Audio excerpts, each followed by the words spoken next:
everybody, and welcome to another edition, episode number 40 of the Lab Epstein Hitting Podcast. Jim here alongside my friend, co-host, former coach, professional evaluator, successful business owner, and very responsible dog owner as well, Jake Epstein. I am a responsible dog owner. Thank you for saying that. Yes. You are. Mm-hmm.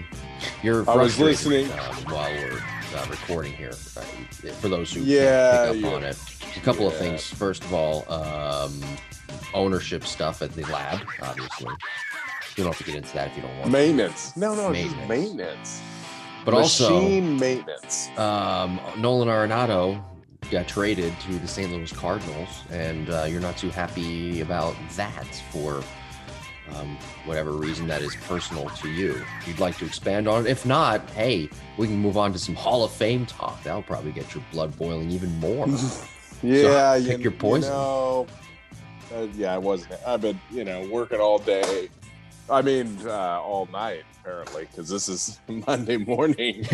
Pulling an all-nighter. At the lab, getting all the machines going, and we had some feeder issues. Anyway, for the record, by the way, when we start actually recording on the video side and putting the videos on the video shows on YouTube, I think we're gonna have to start pulling back the fourth wall and let everybody know that we're not recording on Monday morning at 9 a.m.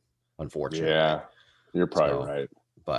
But for today, picked up on it. We're recording at 9 a.m. on a Monday morning. Yes, we after are. Nolan Arenado got traded to the St. Louis Cardinals. Yeah. You're not too happy about that. No, I'm not too happy. I love Nolan Arenado, and I like the Rockies. Mm-hmm.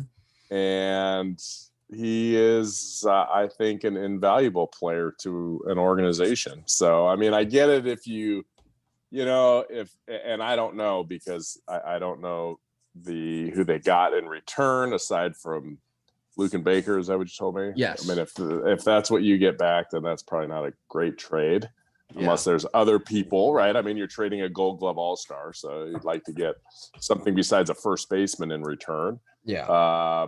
Not to say Luke and Baker might not be, maybe he'll be a Hall of Famer one day. And what do I know? Actually, I kind of know some stuff. But I kind of know. Ep's coming in hot tonight, everybody. I do have his draft report, and I can pull up shortly.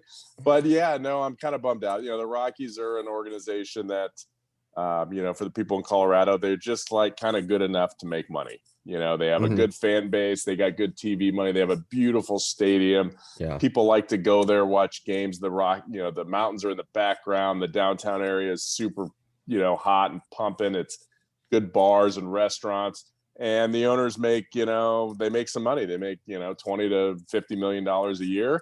And they're very happy with putting a mediocre team on the field. And the players, after they've been there for a while, they get frustrated. He'll go out and he'll go nuts there. Yeah. Just like LeMahieu went nuts when he went to New York. By the way, Nolan Arenado has won the Gold Glove in each of his first 8 seasons, as well as the Platinum Glove in the past 4. What's the Platinum Glove? I should know, but I've never really heard of that. It's better. I mean, it's platinum. But what's better than gold? Platinum? Well, I guess so. Why wasn't there platinum sell for an ounce? That's what I'm saying. Is that the new Bitcoin? By the way, the names going to the Rockies, left-handed pitcher. This is from Ken Rosenthal. I'm reading it right now off Twitter. Yeah. Left-handed pitcher Austin Gomber. I think I'm saying that name right. Luken Baker. He's a first baseman. We talked off air about Luken, and I think he was a DH in college. So, right. Yeah, he's listed as a DH first baseman at the professional level. And outfielder Juan Torres, Jhon. I think it might be John. No, it's Jan. Jan Torres. Jan Torres. Mm-hmm. The return also might include right-handed pitcher Jake Woodford and right-handed pitcher Angel Rondon. But the first 3 names, I think, are the main core of the package. All right. Makes sense to the Rockies. Well, they got 5 guys. Mm-hmm. The sad part is that means 5 other guys are going to lose their job. That's a bummer. That's the world we live in. Boy, so negative today. So negative. I'm going to get off that soapbox. Oh, I'm positive now. Well, we Mr. might. Positive. It's going to make 5 other guys work harder right now, going into spring training. Those 5 guys are going to work harder. I agree. And because they're going to work harder, they're going to keep their job. And who knows, maybe they'll end up in the big leagues. Maybe you know what? I like the positivity. If they if they visited you at the lab, well, yeah, if the offensive guys visit you at the lab, then they have a better shot. Their chances would even increase more that they would keep their jobs. Yeah, baby, we get them ready. The Rockies Coors Field. I sound like an amateur. The Rockies ballpark. It's very nice. I've been there 3 times. So great. It is a great ballpark. It's really a shame. If they could really attract players, they should be able to attract players and free agents, especially with that park and hitters and how hitter friendly it could be. But why don't they? That's what's so. They signed Arenado to the long-term deal, but he's gone. He's gone. And they had great. I mean, they had Story. Yeah. They had. I don't know. They had LeMahieu. They had Tulowitzki. They had Tulowitzki. I think they got rid of him at the right time. Yeah. So, Yeah, no, they should. You should have no problem going out and getting free agents. They won't spend on free agents. Ever since Mike Hampton, they have never spent again on a free agent. That's a blast name from the past right there. Yeah. Mike Hampton. I know you want to try to be positive, but this next part of the show may not be as positive because we're talking about the Hall of Fame. So what was it? 13 guys were on the ballot. Is that correct? And 13 guys, none of them are getting in. Yeah. Curt Schilling and Barry Bonds being the 2 guys who stick out to me that should be both in the Hall of Fame and aren't going to be, unfortunately. How can you not put Barry Bonds in the Hall of Fame, by the way? I mean, he was before he allegedly did PEDs. Allegedly, I want to say that 3 times. I'm going to just to make that clear. Allegedly, before he did PEDs, he was the best player in baseball. He has every single tool, and even after he allegedly, all caps, allegedly did PEDs, he had an 80 hit tool and an 80 power tool. You remember when he hit remember when he hit 70? What was it? How many home runs did he hit? 71 home runs. Do you remember when he hit 71 home runs that year? Yeah, but why don't we know that number, Jim? What number? 71 or whatever it was. 70, 72, 74. We don't know what that is. You know what number we do know? What? 755. Right. Hank Aaron's number. But we know 61. He hit over 350 that year. Yeah, the dude raked. So how's he not? So how do people don't vote him into the Hall of Fame is beyond me. And same thing with Curt Schilling, by the way. You can hate him for his politics. That's fine, but you can't hate for what he did on the field and say, well, I don't want to vote him. Although he was a little bit different. He got 70% of the vote from the media, and he's trying to take himself off the ballot. So what do you make of all the Hall of Fame? I think it's a weird year. It's a weird year anyway. They're not going to have like a cool ceremony and people there. So I don't think it's a huge issue that nobody made it in. Yeah. Barry Bonds is a different player that he was a different player. He was a different body. I mean, it's alleged or not alleged, right? Like, yeah, that's a different human being. He became a different human being. Now, he also got much better and more disciplined and, obviously stronger. I don't know, was tough one. I don't know though, how you deal with the scandal, or you deal with the steroid era, because it wasn't necessarily illegal. They weren't testing for it. Yeah. So guys did what they thought they had to do, just like guys in the 60s and 70s were on greenies nonstop, to make sure they had energy and whatever. So, what would be cool, quite honestly, would be to get major leaguers to vote, to get their guys maybe that played with Bonds, against Bonds, pitched against Bonds, shared the field with those guys, to see where their vote would be. Yeah. Guys that didn't cheat. Right. Right. Guys that didn't cheat. So you take all those peers where half of them were right. Half of them were on PEDs and half weren't. Right. Well, 30% weren't and 70% were. Yeah. You get all those people in a room and you do a vote.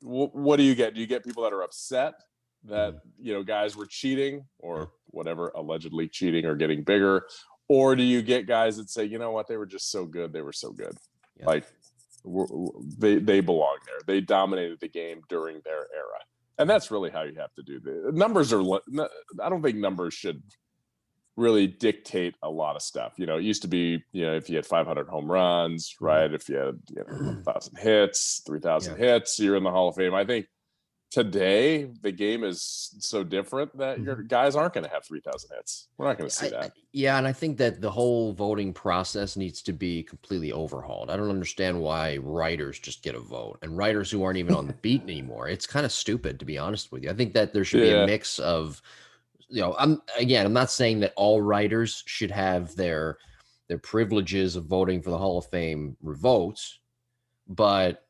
I mean, but there's some that just, they don't even work in the game anymore. And, it just, to me, if you like your doctor, you can keep your doctor. I mean, it's the same, you can still keep your vote. So I don't know. And I like your idea of putting former players on the voting committee too, and getting them to vote and hear what they think if those guys are Hall of Famers. I don't know. Yeah. I mean, also too, those former players, how the players came out last winter in regards to the Astros and what they did and how furious they were. I wonder if that level of anger was right there with the guys who allegedly did PEDs as it was with towards the Astros with their sign stealing scandal. I have a feeling that the anger was a little bit more subsided with the players who were against the alleged PEDs rather than the Astros who blatantly cheated. I mean, we've talked about this before on the show. You give a quarterback, Russell Wilson, the entire defensive playbook prior to that game on Sunday, and he's going to dominate. That's what pretty much the equivalent of what the Astros did. Yeah, the only difference is, there were guys on their team, right? I guess. Yeah, it would be my only guess. Is that half of their team was probably on it too. But I think the hatred is there. I think you hear it from a lot of players. Schilling's a guy that not a big fan of the PEDs. Yeah, and he's made that quite clear. Scott Rowland was on the ballot. I've always liked him. It never seemed like a shoo-in though for me for the Hall of Fame. Todd Helton was on the ballot too. To me, he's a no-brainer Hall of Famer. Am I wrong about that? I mean, there was a stretch there 3-4 years where he was the best hitter in baseball. Yeah, I think I caught on to Helton later in his career. When he was making, $17 million and right. And at that time, that was a ton of money. Yeah. And he was hitting, like 15 to 20 home runs a year in Coors Field and hitting 260. So that was, I don't know if I saw him more towards the end of his, I shouldn't say saw him. I watched him more when I moved to Colorado, and it was his latter years. Yeah. Where, I thought he was a great first baseman. I thought he was an awesome dude. Oh, he was great defender. He was a man's man, but he never jumped off the page as a Hall of Famer when I watched him his last 5 or 6 years of his career. So, but I also haven't broken down his numbers. So maybe you could, enlighten me on some of those if you have them. Well, let me pull them up here. Oh, I almost dropped my microphone. I'm trying to pull up my numbers here. Hold on, let me fix my microphone. We're coming in hot tonight, by the way, or today, or this morning. This morning. Yeah, fucked up my microphone. Okay, let me pull up the Todd Helton number. You sound better now. Oh, I don't. Do I not sound as loud? I'm kidding. Not really. Still sound like a shithead. Let me see here. I'm getting in on your angry fun tonight. Hold on. Good. Yes, it's all about technology and machinery. That was my fun tonight. Yeah, you're gonna. Well, then I guess during our commercial break for the lab, or we won't do one for the lab. We'll do one for the Epstein Online Hitting Academy here in a Oh, we'll second. do it for the lab. We got some new toys in there. That was why I was struggling so much, because I was setting up all the new toys. Okay, well, hold off on the toys for a second, because I Okay. pulled up Todd Helton's numbers here. So, Okay. 5-time All-Star, 2000, he led the league in hits, 216. Okay, hold on. Five-time All-Star. You can't be a 5-time All-Star and be in the Hall of Fame. You gotta Why be like a 15-time All-Star, don't you? Are you sure? And you have to have a platinum glove. Okay. 50. Okay, 2000, he had 59 doubles. Led the league in that category. 147 RBIs. Led the league. Hit 372 that year. I don't know. He hit his career batting average 316. RBIs 1,406. Home runs 369. Doubles 592. Hits 2,519. What do you think? No. I just said benchmarks too. He's 150 short on home runs, and he's how many short on hits? He was about 400. Yeah, 500 from 500. Yeah, from I don't know. Yeah, he could make it. Maybe okay. Well, not first ballot, but he may be in a couple of years. But he could squeak in, but I don't know. Okay, well, if he can squeak in, then I'm going to say that Scott Rowland is not going to be a Hall of Famer. No, I don't think so. Hell of a nice guy though. Good career, Yeah. but well, come on, Hall of Fame. You got to dominate. Yeah, I agree. You got to be Barry Bonds. Put him in the Hall of Fame. See how quickly I changed my tone there? Barry Bonds, that's a Hall of Famer. And Curt Schilling, that's a Hall of Famer. Curt Schilling, I think. Did he win 300 games? No. Oh. He did not. He had a bloody sock, though. Yes, he did. He's a bloody sock and hell of a nice guy. Yeah. Well, I think the last pitcher to win 300 games was Roger Clemens, and people can email us at jimbopodcast21@gmail.com and correct us on that. That's a big number. I remember when Sutton did it. That's how old I am now. Well, speaking of which, Daniel Murphy retired over the weekend. Oh, yeah. Nice little 12-year career there, I'd say. Very nice career. Made good money. Heck yeah. 2015 hero with the Mets in the whole postseason. Had a really good stop in Washington for 2 years there, and then he got hurt in 2018, so he really wasn't as effective. But he played pretty well also for the Rockies too. Ended his career with Colorado, but he really there's a period there where he was the best hitter and one of the best hitters in the National League from 2015 to the start of 2018 when he had his knee scoped or whatever knee problem that he had. So he retired. He's a good hitter. You see these players retire and just you see the age and your age go up and the years tick by. Yeah. And Murphy, since I've been on a real hot streak about positive. Yeah, you're coming in hot. Yeah, I mean, there's your example of a guy that hit his way into professional baseball and Major League Baseball. Mm-hmm. Right? I mean, he was not a good fielder at all, ever, and he played second base in the big leagues. Mm-hmm. You hit, you play. We went to Virginia, I think, maybe UVA. He went to Jacksonville University. Oh, he did? Mm-hmm. Oh. Maybe I'm thinking of somebody else. Never mind. Yeah, he went to Jacksonville University. You're right about his defense. It was a liability when we first came up with the Mets in 2009. He was a starting left fielder. He did so bad that they took him out of the lineup because of that, because he was such a bad fielder. But then he moved to second base, and that's weird with him. When you fill out a scouting report with him when he's in college, what do you picture him playing? I mean, how do you project him playing as what position he's going to play? Second, first? I projected him as a first baseman. I would have. Yeah. But, tough one. Anyway, good career though. And yeah, absolutely. Best of luck to Daniel Murphy in his retirement. One more note too, Ryan Zimmerman is coming back to the Nationals. That guy just keeps on coming back. Good for him, by the way. Yeah. Another good career. There's going to be a guy you can debate if he's going to be in the Hall of Fame or not. Well, maybe not. Yeah, Zimmerman, he's going to have the longevity for it. That is true. All right, hey, don't forget to like. This is hold on. This is my favorite Daniel Murphy. Daniel Murphy's story. I don't know why I thought it was University of Virginia, but it says here in college he was regarded as a strong hitter but a below average fielder. As a freshman, when he was asked to introduce himself, and I love this because I remember every year in college, here come the freshmen, they introduce themselves. And it says, name, tell us your name and what position you played. And Murphy got up in front of the whole team and said, I'm Daniel Murphy. I'm from Jacksonville and I hit third. That's fun. That's good. That's good. And that's the kind of guy he was, man. He was hit first all the time. I played with a kid in high school who was recruited and signed with St. John's, and he was a year older than me. And when I heard my senior year, somebody came back and told me this story, something similar to that. He went to a party, the first party of the year at St. John's, I guess, with his teammates and whatnot. And when I was in college, we called them baseball parties. I don't know what you called them when you were in college, but he went to one of the baseball parties and he said, hey, what's up? My name is Dan. I won't say his last name.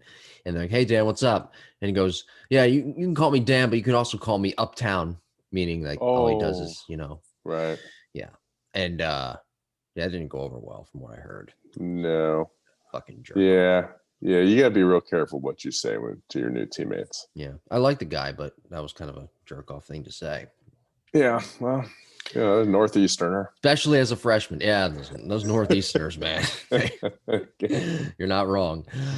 I love all of our Northeastern listeners, though, in this country, the United States of America. Mm-hmm. We do have, when we say Northeast, we do have people don't know listening in like Scotland and Australia and Russia and whatnot. That's right. So Northeast and the United, they're probably laughing at us as a country right now. So, but anyway, don't forget to like and subscribe to the podcast for new episodes every Monday morning at 9 a.m. Google, Apple, and Spotify and all that good stuff. And check out our YouTube page, The Lab Epstein Hitting Podcast, for archived episodes and clips, and email us at jimbopodcast21@gmail.com with all of your questions, your hitting questions. And before we get into our topic tonight, episode 40, we're doing Type of Hitters Part 1, a little series here. Next week, we do Power Guys. This morning, this week, we do Gap to Gap Hitters. Mm-hmm. And we'll get to that in just a second. But we got stuff. You mentioned stuff coming up with the lab, the place that you were, and to not have a good day. Late night. No, yeah. Just a late night. Just a late night. Yeah, we got new we have the virtual reality setup stations, at the lab. We've had it for a year when it first came out, and it was a pretty cool, big endeavor, big investment. Well, anyway, they came out this year with the Oculus Quest 2, as everyone knows. That's a fancy little thing. Now you don't need a computer and sensors all over the place. And so we updated and upgraded and got kind of this new little setup. So I was taking down a lot of our old, infrastructure that we had there, and we're creating some new space for it because there's a hitting module that comes out, which if and when it launches, it's as good as I'm hoping for. It will really revolutionize training at home, because it knows where the bat is in space and essentially gives you a blur of the bat. So it shows you your bat path from 3 dimensions. Instead of just video from the side, it shows you coming from, you can move it from all the way around, and it's your actual bat path. It's not just what the avatar and Blast or Diamond Kinetics or something wants you to see. So it tells us that, and then it also has the incoming pitch, right? So a game-like incoming pitch, dropping at 4 to 10 degrees and moving and sinking and all that kind of stuff. So it'll tell you, does your bat or intersect that plane of the pitch, and for how long, and it'll tell you based on your bat speed and the angle of the bat how far the ball goes and where it goes. How cool will that be? So that might not happen for 10 years, but we're ready for it. Yeah, I was just looking up there. I got out of the shot because I was looking up what you were saying. It is pretty cool looking. I Googled it. Yeah. And kind of looked it up a little bit here. So, it's just in beta. We're one of their beta testers. So we're going to test that out, over the next couple months and see how it works. So we did that, and I got some other agility, eye-hand coordination called Blaze Pods. These things look good time, man. We can get crazy with these things, getting kids to get information from their eyes to their brain to their hands and their feet, and do it quickly. So just kind of making athletes, not just hitters, but making athletes in there every night. Yeah. I'm looking it up again. Blaze Pod. Yes. Yeah. Googling it here. It's a good little app too.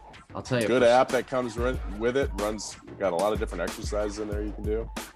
For someone who has some old school theories, you are up on technology at the lab. I'll tell you. And I mean, I don't mean that facetiously. Yeah. I'm serious about that. It's impressive. Yeah, I am one hip dude. Some of these things I never read. I legitimately, the two things you just mentioned in there that I had to Google, I never heard of, and I just Googled it, and it looks pretty damn cool. Yeah. Well. So for more information, log on to the lab bcs.com. For more information, the lab bcs.com. All right, let's get into our topic at hand tonight. Episode 40, type of hitters, part 1, gap to gap hitters. And we're discussing, with the gap to gap guys. I was a gap to gap guy. You were more of a power guy, I'm guessing. Correct me if I'm wrong.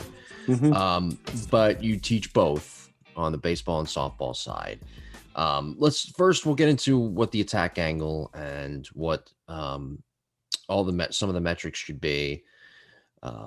The exit velocity. Well, the exit velocity should be first kind of the same for everybody at a certain level. But let's just first start with the pillars of the whole topic here. How do you go as an instructor establishing if a hitter should become a gap to gap type when they first come to you? If they're not 235 pounds, I'm going to make them a gap to gap hitter. Mm-hmm. Yeah. So anyway, and the age though too. They're talking about, what's the age that helps you determine that too? Because with kids 10, 11, you can't really. You can't tell. And that's the problem. People teach these kids to launch balls so high. It doesn't do them any good. We can look at their parent. Oh, maybe you'll be that big. You look at a growth chart, but you can always, you can always adjust from a line drive gap hitter. Yeah. So if you're 5 years old, I'm going to make you a line drive gap hitter. If you're 15 years old and you're not massive and not super slow, I'm going to make you a line drive gap hitter. Mm-hmm. If you're gigantic, like if you're huge, if you're Luke and Baker, new Rocky, then we're probably going to err on the side of you hitting the ball higher. So I always go with exit velocity. It doesn't do if somebody doesn't have great exit velocity, if somebody's not strong enough or big enough or athletic enough to hit the ball, 100 miles an hour, right, in a game, then there's no reason for them to try to be a home run hitter, because you can launch balls and they're going to hit the warning track or they're going to get caught. So until you can hit the ball that hard or that far, then it doesn't really do you any good to kind of air out. And we'll talk more about home run hitters and differences in the swing plane. But if we're making a line drive gap hitter, that's typically somebody that doesn't cast, because that allows them to hit the ball to right field. And this is a line drive gap hitter. This is a doubles hitter. We're not talking about a spray hitter or a singles hitter. I'm trying to think of like an Ichiro. We're not talking about that. A slap hitter. I'm trying to think, do we have any guys that are like that anymore? There was that guy Bernard Span was kind of like that for a while. That was really just a singles hitter. Yeah, I always refer back to this guy, but Billy Hamilton. Yeah, sure. Yeah, he would absolutely. Yeah. So I got one more. Maybe, but go ahead. I was going to say one more. I was going to say Roman Quinn of the Phillies, but they're trying to get him to be gap to gap, but yeah. And that's a guy I don't even know his name. Right. There you go. Right. So he can motor. He must really be able to motor. Very fast. And I was doing my scouting stuff the last couple of days, and there was one guy where I said, I hope he can really run, because he can't hit. Like he doesn't have, he's not smooth. He's not, he has no rhythm. It's almost, there just wasn't, he had some awkward mechanics. He kind of spun his body, didn't move in space very well. But if the guy runs a 6'3", 60, then you know what? Maybe you take a flyer on him and put him in the outfield and and maybe he can create havoc on the bases. He puts the ball in play, things like that. So, line drive gap hitters, guys, typically we're launching balls 15 to 25 degrees. Like that's your line drive trajectory. In order to do that, their swing plane is going to be a little bit flatter. They're going to keep their barrel up above their hands longer during initial rotation. And that's to keep their barrel from dropping underneath and hitting the bottom of the ball all the time. They're going to hit more the back of the ball. So they're going to be guys that I would consider Christian Yelich a line drive gap hitter, even though he might hit 40 home runs. I would consider Cody Bellinger not. So even though these guys are similar size, everybody talks about them the same way.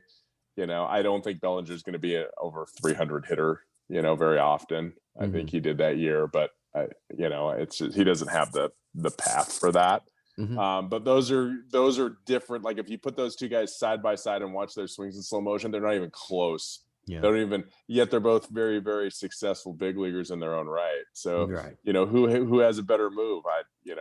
I'm going to teach my players more of that Yelich move, which is a flatter trajectory. It has less, I don't know the best way to put it, less scoop in it, less drop, less U, more of a shallow U versus like a deep V, or something like that. It's not a deep V, a home run swing, but the barrel's going to stay up longer. They're typically going to hit balls further out in front of home plate, and because they're not swinging up too much out in front. They're going to stay flat to that ball. So their power is going to come more out in front. Just because that's where their barrel's starting to, come up a little bit more versus a home run hitter that drops their barrel early. They're typically going to drop underneath and then they're going to swing up to fix it. And as they swing up, you can only, if you're too early swinging up, you'll just top spin everything. Yeah, let me go with this for a second. What about Chris Bryant? I know you've done on your Facebook page. You've done an evaluation of him, and you've talked about how steep his swing plane is. But it's not as steep as Cody Bellinger's, correct? So he's kind of in the middle. Would you consider him a power guy? I would consider Bryant a power hitter. Okay, power swing plane for sure because he does, drop a little bit and. He's just so athletic. Gosh, his hands are so quick. But yes, it's not what it used to be though. He has flattened it a little bit. But yeah, I would put him in the power. He wouldn't be the line drive gap hitter. A line drive gap hitter is going to be usually a guy that hits over 310. Right. With 20 plus home runs. Yeah. 25 home runs. So his hit tool would be between 60 and 70. I guess. You know what? Excuse me. I guess you don't have to hit for that high of an average. It's just it's more your average launch angle stuff. But that's what I would, like the great hitters. If I took a Luke Voit, who I think is a very good hitter, strong. I think he's a really smart hitter. I think he's a really smart hitter. Like he hits breaking balls really well. He has a plan when he goes up there. He anticipates correctly, and most importantly, he sticks to his plan. He doesn't second guess himself. But I also think that if he wasn't as big as he is, he wouldn't be as successful with that swing plane because it's up a little bit more. But he's so strong, it doesn't matter. Right. If he was an average sized guy, like if he was a high school kid, like he wouldn't get out of high school.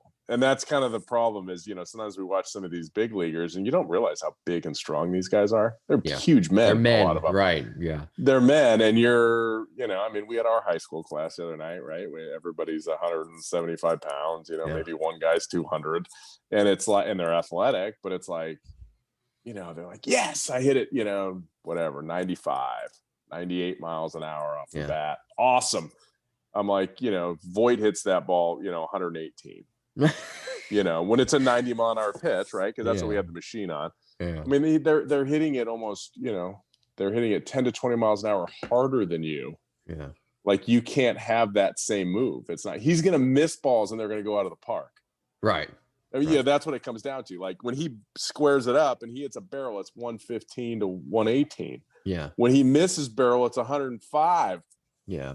That's plenty to go out of the ballpark anywhere. Mm-hmm. So, you have to kind of understand, you have to understand who you are as a person and who you are as a player. So I try to, a line drive gap hitter typically is going to, I would consider A-Rod a line drive gap hitter, right? When he was in his prime, his swing was on plane for a really long time, and he hit for a high average. He hit a lot of doubles. Typically those guys are the ones that hit the, people say, oh, look at that backspin he got. Right.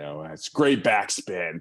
A guy that really hits a line drive that one hops in a gap somewhere. And the reason they have more backspin is because they're hitting more line drives. Yeah. They're not necessarily hitting underneath. Now, when you hit the bottom half of the ball, you get even more backspin.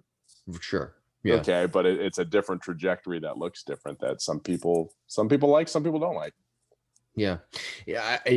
I'm glad you brought up the body though of Luke Voigt there, because, and we'll talk about this next week, but it's not a myth, I don't think, that some guys just have more power than others naturally based off their genetics and how they're built, right? Isn't that the case with Luke Voigt and some other guys, Giancarlo Stanton?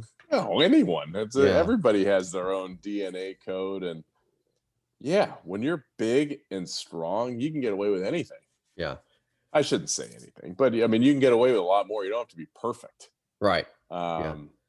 Like you just mentioned, you miss balls and they still go out. They still go out. Yeah. Yeah. Altuve can't miss pitches. And I mean, he smokes balls, right? Yeah. He's got a lot of power. He's got a lot of bat speed, but he doesn't have that kind of bat speed. Right. It's kind of like when I watch Correa. Correa never hits like, oh my gosh, he hit that ball 10 miles, right? Oh God, he just killed that and hit out. Bregman too. Yeah. Right. Yeah, right. But it's like, Correa's a big dude. Correa's a big, strong guy, and he's effortless. Yeah. Right? Like, he doesn't even have to get after it, and he hits balls. I mean, 400 feet, why does it need to go, 480? So, the genes and really and you're in the business, right? So, I mean, I see these kids. You should see some of these videos that I'm getting to look at for guys for the draft, this year. Yeah. I'm like, oh my God, look at the size of this guy. He's 19 years old, 18 years old. You're right. Like, I don't think I've ever seen anybody that size. And there's some big dudes out there. And that's what the game is now. It's big, strong athletes that train like they've never trained before. Now, I talked to my dad about this. The last time I was back, when did I see him? I saw him about 2-3 weeks ago, and we were chatting about, because he was big and physical and like nobody. He was a football player, right? No football players played baseball, and he's like, I was a monster. He's like, I didn't do anything. He's like, I can't imagine if I did the training. Like, he was just a freak. He never lifted weights. He was 230 Did you ever pounds. do any push-ups, anything like that? I don't know. I don't know if he did when he played baseball. Right. When he played football, he was probably in the weight room. Yeah. But no, I mean, he never told me he was active. Sure. They ran. Yeah, of course. Yeah. I mean, I don't know if they did, maybe they did some bench press to look good in a uniform. I don't know. I really he never told me he did. He always said, we never lifted any weights, Sure. we were afraid to get too big and pull muscles. Yeah. But he's like, I can't imagine if they would have put me through the training that guys go through now. And some of the nutrition too. The nutrition, absolutely. Yeah. And some of the personal trainers. And he's like, oh, I would have been 250 pounds of would have been unreal. Yeah. Well, just to give you a reference point to that, just look at Giancarlo Stanton. I mean, do you ever see his arms? I mean, that guy's he's different, man. Correa, by the way, 6'4", 220. If you look at, you take away the name Carlos, I looked it up here. I'm looking at his baseball reference page. If you take away the name, so I've got white out in my head, figuratively, of course, that I'm erasing his name, I'm erasing his picture, and I'm just looking at his statistics or biographical nuggets, whatever you want to call them. 6'4", 220. Geez, I can't see. 6'4", 220. You look at that, you take away the name, take away the picture, you might say, well, that guy could be a power guy, but it's not. It's Carlos Correa. Yeah. He's a gap-to-gap guy. But then you have He is. Altuve, as you mentioned, who's But he 5'2", you know. but he's a gap. So if you're a gap to gap guy, though, I would consider it more of a line drive gap hitter. You know, line drive gap. But these guys are so big and strong, their line drives go out of the park. Right. You know, versus a power fly ball hitter. You know, somebody like a Judge or a Voit or a Bellinger hits those really high fly balls. These are guys that hit line drives, and if they're a quarter of an inch lower on the ball, it launches higher with backspin and it carries out of the park. Like, that's kind of the difference. They're not necessarily trying to sit back and launch balls all the time. They just are trying to hit line drives, and they catch the bottom half of the ball sometimes, or 30 times a year. I mean, even 30 home runs isn't a home run hitter anymore. Right. If you can hit 30 home runs and hit 50 doubles and hit 300. Nolan Arenado. Yeah. Is he considered a power guy? Yeah. I'm sorry. I wouldn't consider him a true power guy. I would consider him a line drive gap hitter with power. Yeah. And also, why'd you have to bring that up again? I'm sorry. I know. He just came in my head, but he kind of fits the topic this week. Yeah. Fortunately. And he's a 285 hitter, 285 hitter. He hits 120 RBIs. He hits 30 home runs. Yeah. But he's not like, if you watch his swing plane and his extension, he's not a drop and drive guy. He's not a guy that collapses his backside. Like, he tries to stay through stuff. Yeah. And he does a really good job of that. Hey, can I ask you a question about him, by the way? What's the step back move that he does, and what's the benefit to that? Yeah, it's just his rhythm. It's just he's kind of an antsy guy. Okay. I remember I sent in, this was years ago, because I started doing I used to call it the Arenado drill. Now people actually, like, you see it all on Twitter all the time, the step back drill or something like that. So another thing they stole from you. Good. Yeah, everybody steals everything. Yeah. I guess that's a sign of flattery, right? But I do see a lot of things first, I guess. So that's kind of cool. I don't make, it's not like I made anything up, but I just saw him doing it, and I remember tweeting into, like, the broadcast, like, I love that happy, they showed a home run or something. I said that, and it, like, kind of went crazy on the feed. They started talking, the announcer started talking about it because they had never seen it. I'm like, the guy's been in the big leagues for like 7 years, and you watch every single at bat, and you've never really seen him do that. But I started doing it, like, in camps, because essentially what it does is it grounds your back foot, so you don't sway.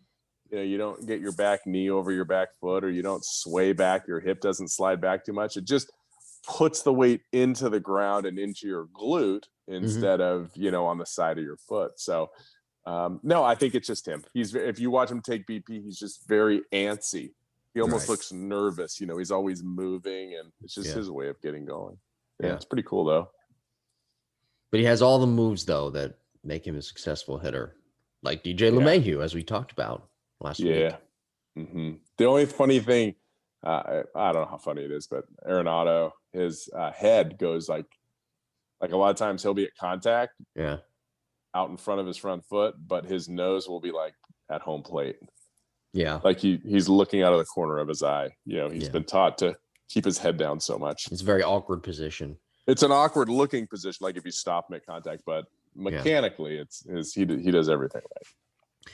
You've been around the game for a long time. Do guys who hit gap to gap, and girls on the softball side, sorry, ladies, are there better bat to ball skills in gap to gap hitters rather than power type hitters? Because that seems to be the long time sentiment about the two types of hitters.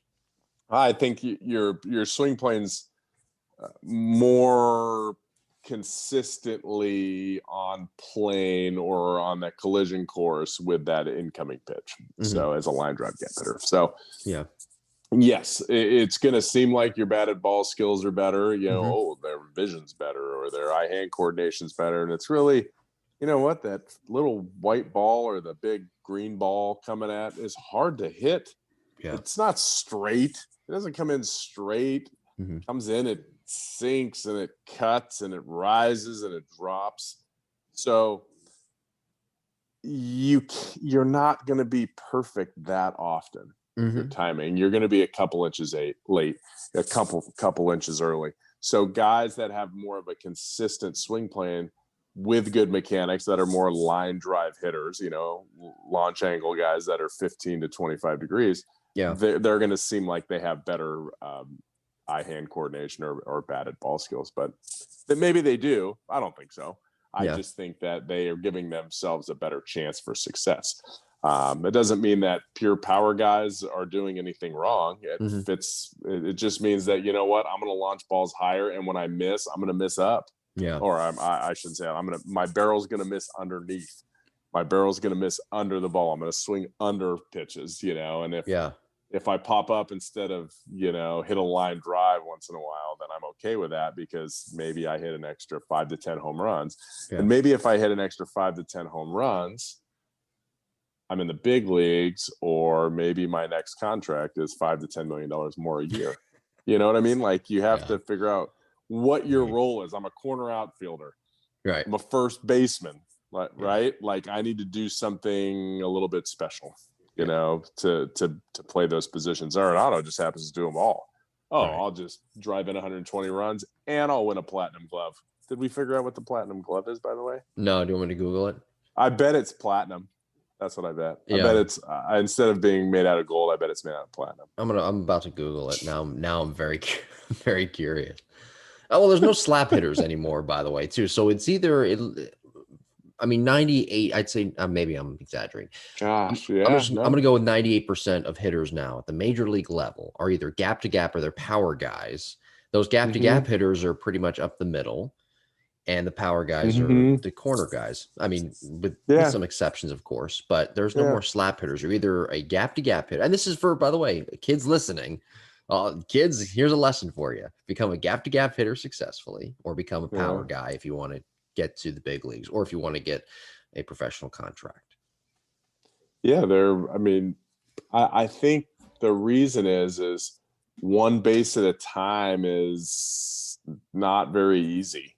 Yeah. When pitchers are, throwing, they're throwing harder because they don't throw as often. You're only going to see that pitcher once, right? So we talked about that. Pitchers have always thrown hard. Maybe they do throw harder now. Maybe their stuff is better. Maybe they specialize. Oh, this guy, has a power sinker, and this guy hitting is a high fastball guy. So this is a good matchup, right? So there's more of that going on. And so you need to, I don't want to say luck into it, but you need to hit a double to score a runner from first. You're not going to get two base hits to score him. Yeah. It was like that in the SEC when I was there a couple years ago. Like, you're just not going to string. I mean, you might string 3 or 4 hits together in a random inning against a non-conference team, or a Sunday game when everyone's, kind of they've blown through their bullpen. But for the most part, it's like you get a runner on first, you got to get him to second. If you don't have a power hitting team, which we did not have, we had to steal a lot of bases and get a lot of dirt reads because we knew we weren't going to get, very many hits in an inning. And we also only had 1 or 2 guys that could hit balls in the gap and score a runner from first base. So that's why the whole slap hitter or singles hitter really isn't appealing to baseball anymore, is because pitching is tougher, and we're not going to get a lot of hits in inning. Yeah. And even guys that you could categorize as possible slap hitters just based off maybe their projection, their body type, like an Orlando Arcia. He's not a slap guy. He's not at all a gap to gap guy. Doesn't hit for high average, but he's a gap to gap. He's almost like a power guy. Right. Like that, but he's not he's just not a good enough power guy. But that's where his swing plane, there was a guy, Keon Broxton, that was with the Brewers too. It was the same thing. It was like, dude, you need to just use the middle of the field and flight stuff down. Yeah. And he was trying to hit everything, and he didn't have the skills to do that. Like, we were talking about that at the lab today, Matt and I. We were working, and we have like I have all these major league clips, that I have side views. So we slowed them down, like a big montage. We just play it, in the background, there's probably 300 swings or something that plays on one of the monitors. And, it was Acuna, and you were talking about it, and they're like, God, his swing plane, isn't like ideal.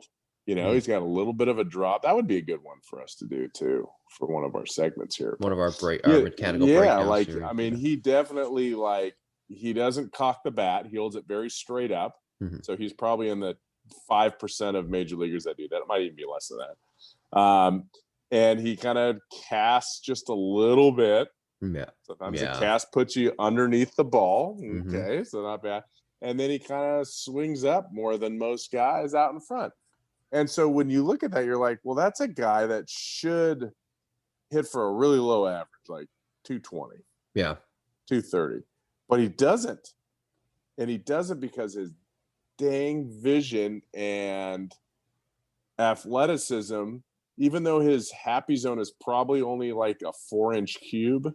Yeah. He finds that 4-inch cube more than guys that have 8-inch cubes find theirs. That's essentially what it comes down to.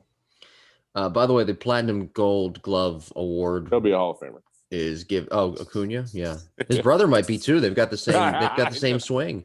They do. The Platinum Glove Award is given to. Well, we have writers who don't like him though. He may not get in. So because those writers are. The Platinum Glove Award is given to the best defensive player of the year from each league.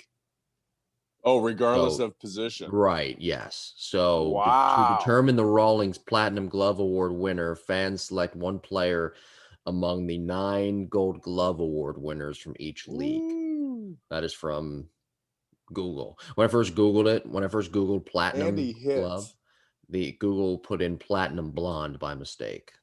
So, yeah, sure they did. They did. They just know they know your searches. Hey, let me tell you something. My searches are as clean as a whistle on my Dell computer. You spent a lot of money for that thing. That fucking thing cost me an arm and a leg. I ain't doing any bad searches on there. That's for sure. No, that's sir. Blue Jay. That's Blue Jay Dell. Yeah. No. The Blue Jay. What's the computer I have? What's it called? Jeez. Some Canadian, I'm sure. No. It's Compact. What is it called? No, Compact. No, everybody has it's you probably have it at the lab. It's well, maybe not. You've got like a ton of expensive equipment. It's not a Dell though. I use a Mac for most of my stuff. It's not a Mac either. It's, no. It's HP. A Think. No, it's a Think. Oh yeah, IBM. Sure. IBM ThinkPad. Yeah. I have a Dell though, personal computer. I have 2 Dells. I have one Dell that you're on right now, where you and I are speaking, and I have another Dell off to my left where I'm Googling Platinum Gold Glove. I'll tell you what, this is like, I feel like I'm on the Joe Rogan show right now. That's how high tech you are. Oh, your sarcasm, man. I like hot ep, when you're hot. Bad mood hot. Yeah, a little spicy tonight. A little spicy. Yeah. So I want to throw out another scouting term at you: barrel control. I like to use that one, by the way. Guys with gap-to-gap tendencies have a tendency to have better barrel control, correct, than power guys, or am I wrong? Yeah, I don't know if they have better barrel control. They might. They have better initial barrel control. They're not dumping it behind them quite as much. They're keeping it much more vertical, that first move. So they're typically, when we do that, the barrel doesn't drop quite as soon. Yeah. What happens is they get on plane a little bit later, like towards their front knee. And then when they do get on plane, it's very flat. So I always say it's kind of like I didn't make this up, but somebody said, it's like an airplane coming down, to land and touch the runway and then slowly come back up. It's kind of that versus somebody that's just dive bombing in and then coming, straight back up or something off an aircraft carrier. So that's typically, if you want to call that barrel control, maybe the other guys have barrel control too. They're just trying to control it downward, right? More than anyone else. But I would say, I think the term you used, they have better barrel control. They got better hands. What about bat speed, bat quickness? Yeah, they all pretty much. If you look at players at that level, most of their bat speeds within a few miles an hour. Yeah. And their bat quickness is within Right. like 1/100th of a second. It's 0.15, 0.16. And quite honestly, when it's at the same spot, like out in front of their front toes, the same distance from them, most guys are about the same. And I would say somebody like Yelich probably doesn't have the greatest bat quickness in terms of what blast would show, because he hits everything out in front. So if you think about where your bat starts, the further out in front you hit it, the more time it takes to get there, right? Yeah. So the further deep you hit it, if you dump the barrel and hit the ball deep in the zone and hit a ball the opposite field, like a Judge, his bat quickness is going to show better because he was late on the pitch. So it may not have anything to do with how fast the bat is moving or their mechanics. It might just have to do with where their contact point is. So, gosh, metrics can be so overly complicated and overdone. Yeah. Like everyone's like, oh, you got to be 0.15 seconds. Well, I can be 0.15 seconds. I'm just going to hit everything off my back foot down the right field line. That's going to give me great bat quickness and out of a job. You know what I mean? Like that doesn't work. Or, I got to get my bat speed. So I'm going to blah, blah, blah, blah, blah, do a running start and swing sledgehammers and all this stuff. But if I can't find a barrel, it doesn't matter what my bat speed is. Yeah. It's like pitchers doing pull downs. Like, what I don't know what a pull down, what does that represent? Yeah, good question. I don't know. I mean, I understand trying to throw hard off of a mound to a catcher, but taking 30 steps and throwing into a net and flipping over in half, does it build arm strength? Okay, well, I guess if it builds arm strength, I guess that could kind of make sense. But you're not an outfielder. Yeah. That's like more of an outfielder's move. Anyway, I just think there's so many things that are wrong. We've made more complicated than it needs to be. Yeah. And in turn, it's become less fun. Yeah. I want to get a headband. I want to get a headband that says Bryce Harper's quote, make baseball fun again, or make baseball great again. I want to wear it right on my forehead. That's funny. Yeah. I like because that. some of the, you're right. Some of the stuff online that's out there now, it's almost like, is this even a game anymore? I mean, yeah, it's just too ridiculous for me sometimes, not always. Like the shift. Hate the shift. You hate the shift, huh? Oh, I hate the shift. What does your dad think of the shift? I don't know. Oh. Next week. I'll ask him. We'll hear what your dad. Days. Yeah. Because they did shift. I think they did shift not as prevalently, but they did shift. No, he hates the shift. Well, he hates the shift because he told me in the World Series he played Pepper with Joe Morgan, who is playing shallow right field. Yeah. on the AstroTurf. Yeah. So he was like, the right fielder was like on the warning track, and Joe Morgan was like, maybe 20 or 30 feet in front of where the right fielder would be. And my dad said he was just hitting like one hoppers at him. He must have done it 4 or 5 times. Yeah. Yeah. So yeah, I know he doesn't like the shift. I don't know whether he thinks it should be outlawed. I'm okay with that shift. I'm not okay with too many guys on one side of the field. Right. Like if you want to take your second baseman and move him into right field, yeah, that's cool. But I don't think your shortstop should be able to go on the right side of second base and play an infield spot. So there has to be a happy middle ground, happy medium. Yeah, you have to have you got to have 2 infielders on each side of the field. Yeah. How has the shift affected gap-to-gap hitters, if anything at all, in the last 10 years? Has it? I don't think it really has too much.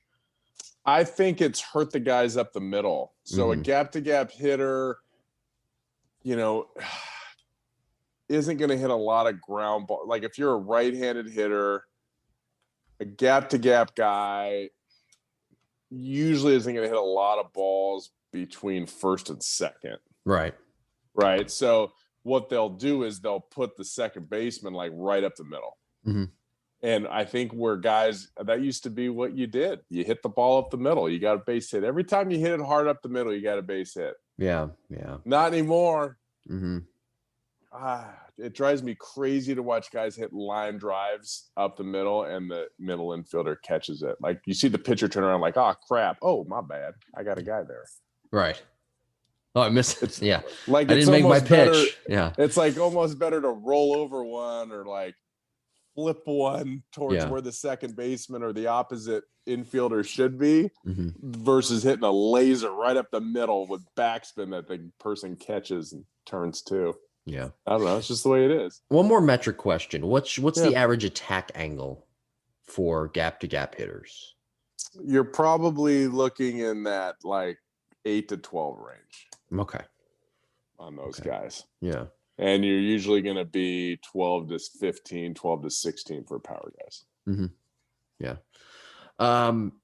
Anything else that I missed tonight, today, this morning, this week for our gap-to-gap hitter show, our topic?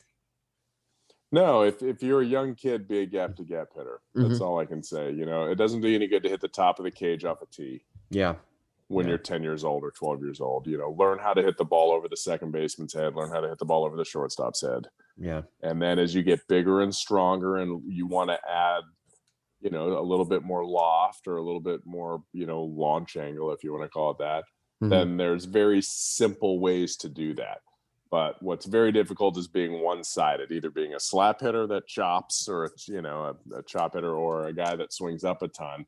If you try to move from there, it's hard. But if we can move from the middle, if we can be a line drive gap hitter and then make adjustments from there based on your anatomy and how you mature and get bigger and stronger and faster, you know, if you start off in that line drive gap hitter phase, then, you know, it's not difficult to make adjustments from there. You start out, everybody starts out as a gap-to-gap hitter, no? Well, they should. Right. Yeah. But I mean, not you know, from what I see. Even big leaguers and you know, you hear all the time from scouts, they say, well, he can grow into some power. Yeah. You know, I mean, so you start out, you should, if you're being taught right. So you start out as a gap-to-gap type hitter. Yeah, it's funny. Yeah, like Charlie Blackmon, we talked about him. Oh, Yeah. I wonder where he'll end up next. Yeah, great. Can't wait for that trade to happen. Anyway, but Blackmon was that way. He didn't hit a ton of home runs, you know, until he got older and kind of figured stuff out. Boy, he's a good hitter, that guy. But yeah, you should be. But I mean, you see what is being taught out there. I saw somebody with their feet wide open and they were hitting everything at like a 30-degree launch angle off a tee in a cage. Well, that's definitely not a line drive gap hitter. What's the point of that? What do you think the point of that is? I would say the point of that is to feel something that people are trying to overteach. Yeah. You know, maybe I'll get a little more stretch. Yeah. Maybe I'll get a little more snap. Yeah. Geez, I saw another one where this person had like a steering wheel and they were doing this with their elbows. Did you see that one? I did not.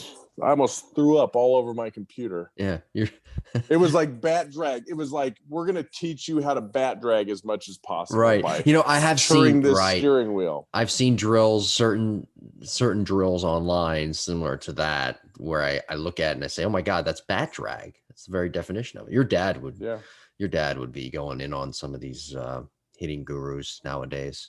Yeah, it's good that he doesn't have Twitter or Instagram. And the funny thing is, your dad can actually kick the shit out of them if he wanted to. Still. Yeah. 77. He did age, you know, he got sick a couple months ago. Yeah. We had surgery and he's like, God, I look in the mirror, I think I aged 20 years.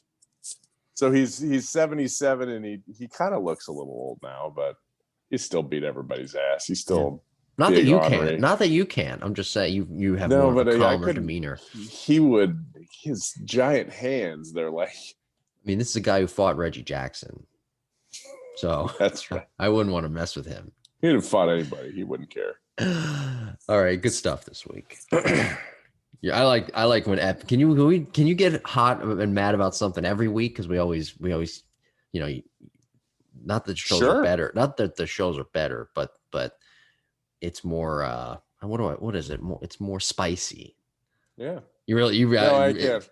Those thoughts in the back of your head are more towards the front of your head and they come to the tip of your tongue. Sometimes when we don't do them on Monday mornings and we do them on Saturdays. Yeah. You know, you're happier. Laid back. I'm happier, but you know, you do it during the week, during the work week, you never know what's going to happen. No.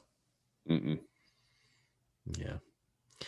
We do have a listener question, and we'll get to that here very quickly. And this comes to us from Chandler from Opopka, Florida. Sent to us via jimbopodcast21@gmail.com. Chandler writes, "Hi guys, great show. I just stumbled upon it a few weeks ago and love the content." Love to hear that. I have a question for Jake as it relates to the on deck circle.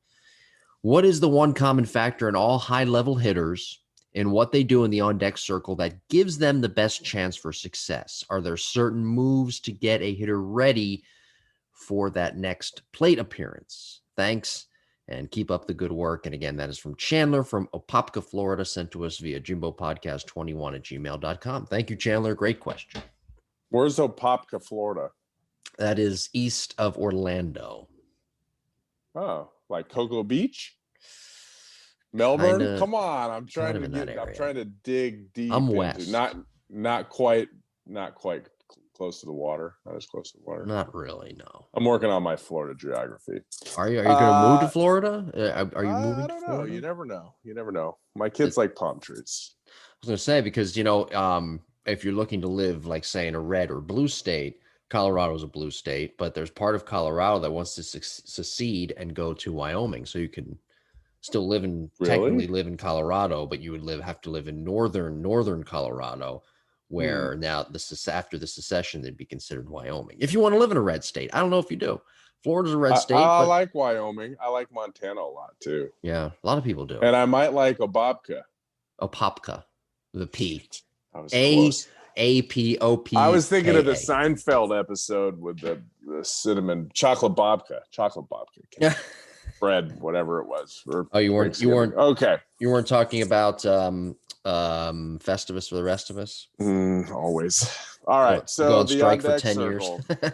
what do because this is a great question, Chandler. Yes. And what do all great hitters know what they need to do in the on deck circle to prepare themselves? Okay. So I wouldn't say everybody is exactly the same, but I will say some guys veg out.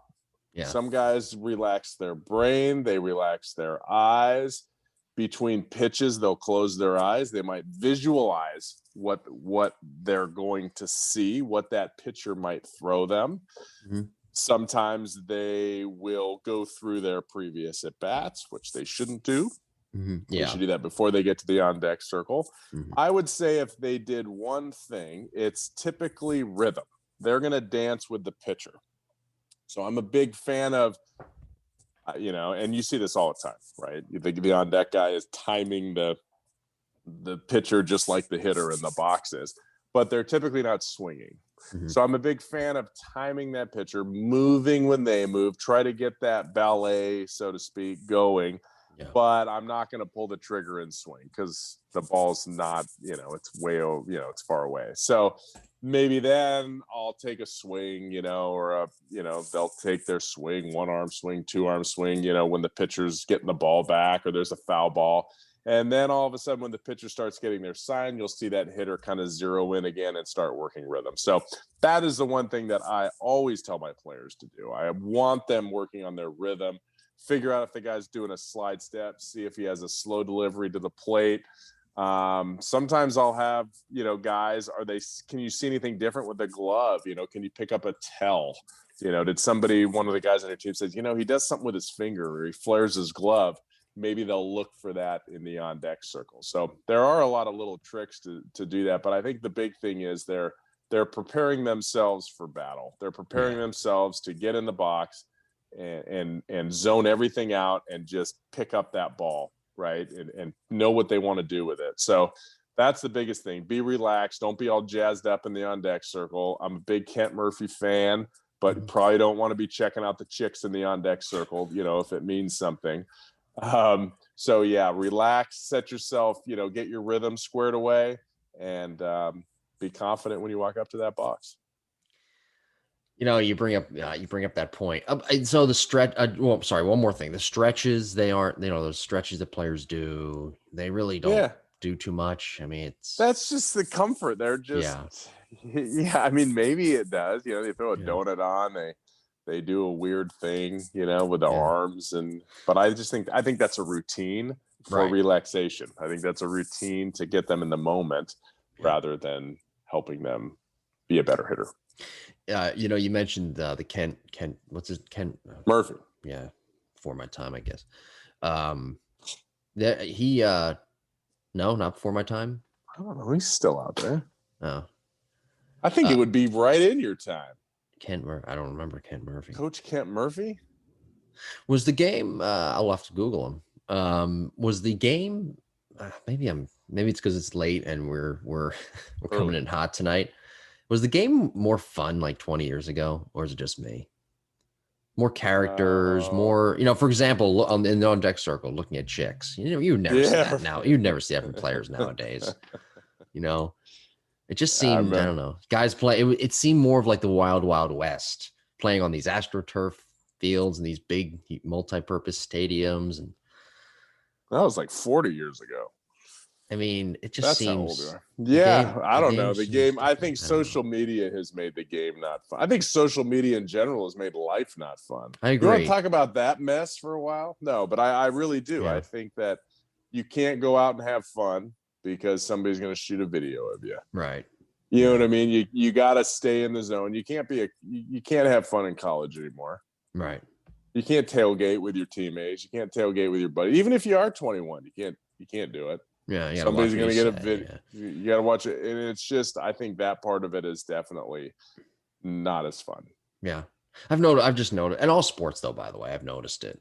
Maybe not football, but I've just noticed, if you ever go back, I suggest people do this. Go back and on YouTube, search like the NFL in like the 90s. There's full games out there in the 90s, and there's games in the early 2000s. It just seemed like this with every sport. I mean, baseball too. It just seemed like the game was just more. You watch the Red Sox Yankees series in the American League Championship in 2003, as compared to this year's American League Championship. The game was it just seemed like it was more fun to watch. It was just there was more excitement. You're on the edge of your seat more. You're locked into every pitch. And you and I are baseball as nutty as for baseball as anybody. We love the game as much as anybody. It's just different now. I don't know. Yeah. I'm trying to put my finger on it. Maybe it's just. Oh, I know what it is, Jim. What's that? It's the shift. No, it can't just be the shift. Maybe it could be. It could play a part in it. I don't know what it is. It's the shift, and I think pitchers shouldn't be allowed to throw more than one pitch. That's the other thing that shouldn't be allowed. So you just throw a fastball or a slider. You just can only throw one. That would make the game worse. I'm just kidding. We're trying to make the game better here. We're trying to offer advice to Theo Epstein in his new position in Major League Baseball. That's right. We're trying to give him advice if he listens to the lab. Yes. He can point to us and say, that's a good idea. It's the shift. Ban the shift. Well, don't forget to like and subscribe to the show. We appreciate all the listeners. Follow us on social media too, at Jim Terra and at Epstein Hitting. And all of our archived episodes, of course, are on our YouTube page, the Lab Epstein Hitting Podcast. And if you have any questions, concerns, comments, criticisms, if you like us, hate us, whatever, doesn't matter. jimbopodcast21@gmail.com. Again, jimbopodcast21@gmail.com. Great month of shows coming up in February. We'll be discussing spring training and the making of a successful college hitter with the college season right around the corner. And I know that that'll be an episode that you certainly will be, not that you're not in tune with every episode, but you're going to really enjoy talking about that, being that you were just in the college game a couple of years ago. So you can add great insight with that. But next week, we dive into part 2 of the types of hitters at the game's highest level, and we talk about the power guys. So we shift from gap to gap to the power guys next week. Should be fun. First show of February, right? Yeah. Oh, I can't wait. Baseball's coming. I love spring training time. Actually, I love March. This is the first show of February. Right. Yes. February 1st. The second show. Yeah. Well, we will discuss spring training now. So, all right. Thanks for listening, everybody. We appreciate it. And we will talk to you next week. Coming in hot.